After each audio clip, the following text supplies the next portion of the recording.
Une belle autoroute et un pont flambant neuf. Sauf qu'aujourd'hui, c'est une impasse. Les autorités se heurtent toujours à d'irréductibles propriétaires qui refusent de partir. Ailleurs, une seule habitante fait de la résistance. Sa maison n'a donc pas été démolie, mais la route l'a contournée. Une curiosité à Canton, une Dingserou. En français, une maison clou. Elle ne voulait pas déménager. Le gouvernement a proposé une compensation, mais elle n'a pas voulu partir. 150 000 € de compensation selon les médias locaux.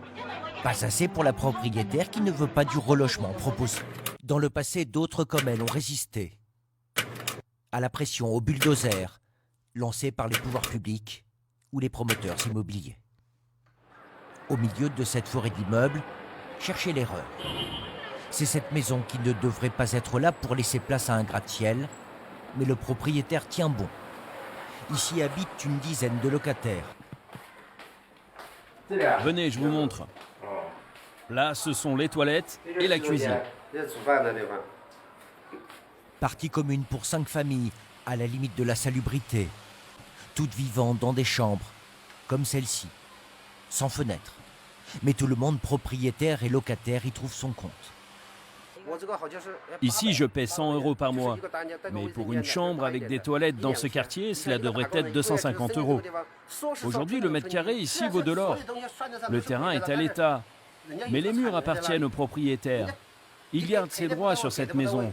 Et si les conditions d'expropriation ne lui conviennent pas, c'est normal qu'il refuse.